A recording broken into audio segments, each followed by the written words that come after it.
Dhaggeeffattoonni oduu jalqabaanii humnoonni Raashiyaa wiirtuu niikiliyoo Yuukireen kan Awurooppaatti isa guddatee qabachuu aangawoonni himan. Neetoon gochi kun balaa waraanichi qabu argisiisaa jedhu Beekaa Toomaa gabaas qaba.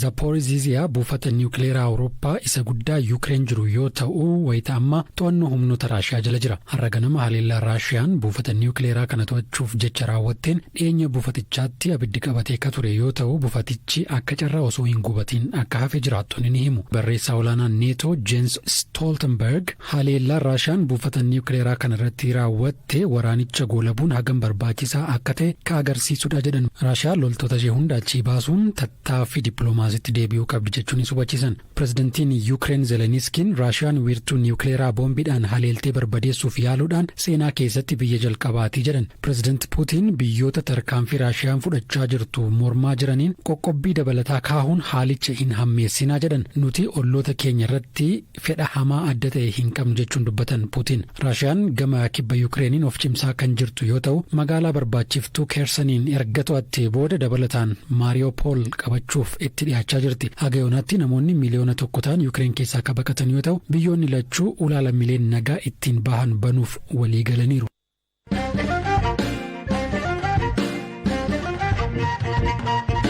Oduu biraatiin Patriarkiin Afuraffaa Bataskaan Ortodoksii Itoophiyaa Qulqulluu Abuune Marqooriyoos du'aan addunyaa kanarra boqote. Abbaan amantaa kun dhibee fayyaa torbaanota muraasan dura isa mudateen hospitaal galanii wallaansii taasifamaa fi erga tureen booda halkan dabree boqote.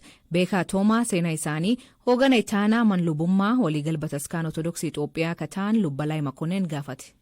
Abbaasii eebbifamoo fi qulqulluu abbaa keenya Marqooriyoos Paatriyaarkii Arfaffaadha isaan dura Paatriyaarkii 3 isaan booda immoo Paatriyaarkii 2 ture. Isaan dura han ture Abuna Baasiliyoos, Abuna Toofiloosii fi Abuna Takla Hayimaanoot kan jedhamanidha. Isaan Arfaffaa irratti muudamanii barri isaan muudamanii aangoo lubummaa yookaan Paatriyaarkii qabatanii bara darbiin kufuudhaaf hoggaan 3 hafuudha. Bara 80 ganna keessaa hagayya jechuudha hagayya. San durataa Paappaasii Gondar turan. Gondar kun 2 ture.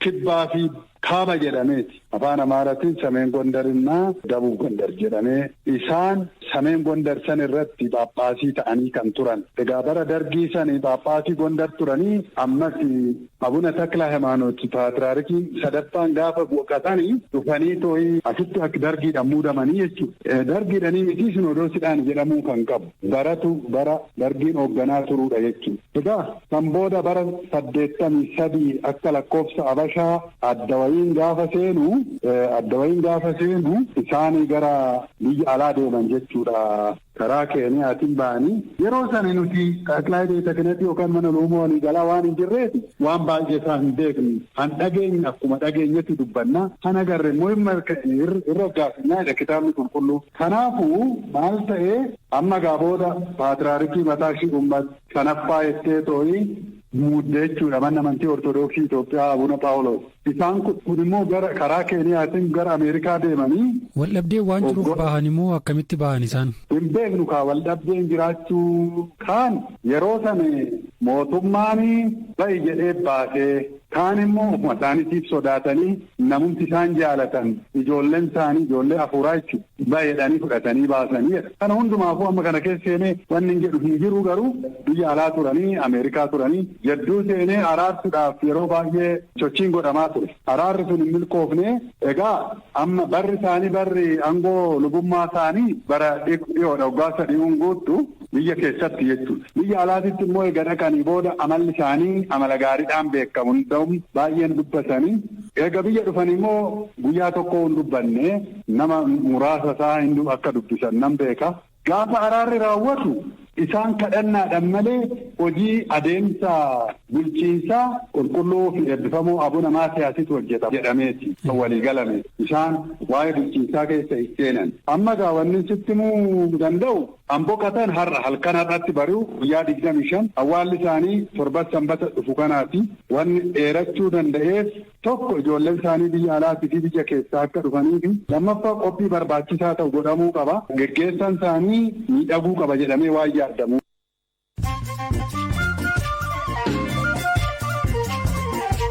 Dhaggeeffattootni namoota gaggabaaboo addunyaa isaanii dhiyeessaa jalqabaan lixa Itoophiyaatti naannoo Beenishaangul Gumuz keessatti haleellaa hidhattoonni konkolaataa uummata irratti raawwataniin yoo xiqqaate namoonni 20 ajjeefamuu himan. Haleellaa raawwatee hordofee humni nageenya naannichaa warra haleellaa kan raawwatan to'achuu fi tarkaanfii fudhachuu jiraachuu ibsan. Hidhattoonni kunneen kanaan dura haleellaan wal fakkaatu namoota nagaa irraa raawwachuu akka turan hangaan tokko nutti hima. Paakistaanitti haleellaa boombii masjid shiyaa mudateen yoo xiqqaate namoonni 30 du'anii hedduun madaa'an. Haleellaa salaata jumaa irratti warreen badanii balleessanii raawwatan kanaan namoonni 50 caalan miidhaan guddaan erga'uu himan. Hagammaatti haleellaa kanaaf gareen itti gaafatamummaa fudhate hin jiru. Hojjettoonni yuunivarsiitii Maqalee 7,000 ol ta'anii yeroo dheeraaf miidhaa dhabuun jireen baay'ee rakkisaa keessa jiraachuu himan. Eegi waraanii eegalee miidhaan irra dhaabamtee gariin nyaata dhabuun gaggabuu ibsan. Dhimma kan ilaalchisuun kan gaafatamaan deetaa ministeera barannoota faandi ilaalchisee wanti gochuu danda'an akka hin jirre dubbata.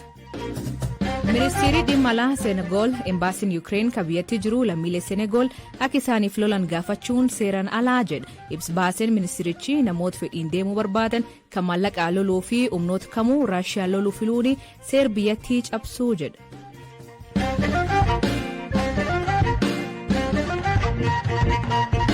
Hayyu dureen Abaa'oo obbo Daawud Ibsaa Eebla 2 barkum 2021 irraa eegalee baatilee 11f mana isaanii keessatti hidhamanii akka jiran boordiin filannoo Itoophiyaa mirkaneessa. Obbo Daawud qaamolee nageenyaan mana keessatti akka eegamanii fi qaamanis ta'ee bilbilaanii nama waliin quunnamtii gochuu akka hin dandeenye koreen boordichi hundees mirkaneessa. Hidhaan kun seeraan ala waan ta'eef hatattamaan gadhiifamu jechuun koomishinii poolisii federaalaa fi tajaajila itti biyyaalessaaf xalayaa barreesse. Dhimma kana irratti boordii filannoo irraa ibsa dabalataa argachuuf yaalii goonee hin milkoofne. Dubbii himaa Abaa'oo obbo Lammii Gammachuu ibsi boordiin filannoo kuniin barfatuullee akka gaariitti ilaalaa jedha. Jalqaba duraa Aayidureen Adda Bilisummaa Oromoo guyyaa manni isaanii itti cabee qabeenyi elektirooniksii quunnamtii bilbilaaf kompiitara wantoonni mana keessatti argaman hundumtuu saamame buleesaa boordii filannoof beeksisnee turre. Boordiin filannoo xalayaa sana harkaa fuudhee qaamolee nageenyaaf akka barreessee xalayaan ni beeksisee ture. Garuu nuti carraa arganne kamitti irra deddeebinee xalayaan afaaniin waltajjii arganne kamirrattuu ibsaatii turre. Garuu sana keessatti yeroo hedduu callisaa turanii tibba darbee marii dhaabbilee siyaasaa waltajjii dhaabbilee siyaasni ittiin wal gahan irratti gaaffii dhaabbileen siyaasaa adda addaa kaasanii waliin wal qabatee namootni akkuma biyyattiitti dirreen siyaasaa dhiphatee miseensotni hoogganoonni dhaabbilee adda addaa fi deeggartootni hiraarsa keessa jiraachuu isaanii dhaga'anii akkuma biyyaatti koreen naannolee adda addaatti murteeffamee dhaqee akka inni daawwachuuf ture. Sun akka gaarummaatti fudhanna. Rakkoo kana haga har'aatti tursuu isaanii komii qabaannullee hojii isaan hamma hojjetan garuu haalaan gaaruma ija lamaan ilaala kan hin jedhee beekamaa. Hayyudureen Abaa'oo Daawud Ibsaa amma haalli isaan irra jiran maal fakkaata qabatamaadhaan? Egaa har'a waggaa guutuuf ji'a tokko tafa natti fakkaata erga isaan manatti hidhamanii haala isaan itti jiran kana sana jennee beekuuf erga guyyaa sanaatti nutti cima. Qaamaan bilbilaan arginee waan hin beekne. Namootni wantoota mana keessatti barbaachisaniif konkolaachisaan wantoota mana keessatti nyaata dhugaatii mana keessatti barbaachisuuf yookaan wantoota qabatanii dhaqan sakattaasisanii bilbila karrarra kaa'anii akkuma xalayicha keessattuu boordiin filannoo kaa'e karrarra kaa'anii deemuudha odeessan qabnu. Qabsoon bilisummaa Oromoo garuu halkan tokkoof daqiiqaa tokkoof sa'aatii tokkoof hin dhaabbanne hoogganoonni diida jiranii qondaalonni dabballeen dhaabaa akka caasaa jaarmiyachaaf jirutti hojii isaanii akkuma dhufanitti jiru jechuudha. Bosoon Booranii qabu sadii keessa tokko taate baddaan Areeroo ka godina Booranaa aanaa Areerootti argamtuu gubachuu jiraatonni himan. Ibiddi guyyaa isaatti 4 eegalee galgala isaatti 11 bobaa oolee jiraatotaatiin dhaamfamee jedhan. Jiraataan aanichaa akka ta'ee fi dhaamfa ibiddi kana keessa ture Jaarsoo Muluu waan raawwate akkanaan ibsa. Fulaan bosonni itti gubatu boobee laaf guutoo jidduudhaan boson kana gandi boobellaatiif gandi guutuu jidduu. Wanni balaa guddaa dhaqqabse haalli isaa ka'umsi agammaatti hin beekamne lafti amma eeguma dhiyeen kanaatu mala haala gar boorana jiru hin beektani bonii guddaa jajjaba gari baddaa kulleen guddoo akka malee bonee durii gara wallee gaaddisaan keessa dhiqoo wanni dotii naftee bokka kanaan dura irra tokkollee wal qabate waan kanaaf namni horsiise bulaalee badda san duudee ka'umsi hawwanni shakka fakkeenya namni achi qubatu faana duubeessuu danda'a baddaan kun duraan gisee haalli kun hin turre seera namni keessi hin qubatu. Haa immoo ka'umsi ganamuun kan ka'ee iyyanii naannoo sun yoo reebanis dhufnu baay'ee gubatee ammallee mukkeen dhedheeroon yoo asin jalaan namni humni namaatiin cireetiin gaaffii gidduutti humna akka ibiddi sun waliin qunnamni godhuu gubbaatti hin dheeyyi jiran dheeyyiin kaan harri qabanii harriin kaan kanirra haani dabarsa akka malee baay'ee gubatee gara hektaar 10 gubatee ture amma gammaatti dhahamee guutuma guututti hayyuu dhahamee ka'uu hin danda'u wanni jedhan jiru haalii ammoo akka inni haaruu wanni tokko tokko hafiixee namni danda'ee harkaan hin dhaqqabnu fageen qabaa jiraatu malee gidduutti irra fageenyatti badda gara inni jiru irraa ciranii gidduutti gaaffii uumanii akkaataa inni fulumdurii qaba suni dhaamtu godhaa jiran jira. Balaan bosonatti gubate malee hawaasa fee jiraatee lubbuun nama faa'uun qabeenyi adda adda fa'aan badu baasu malee bosonni sun qabeenyi cimaadha namni qabu keessaa laftee hin gammoojjii keessa fulaan baddaan eeggataan tokkasi akka malee gubate.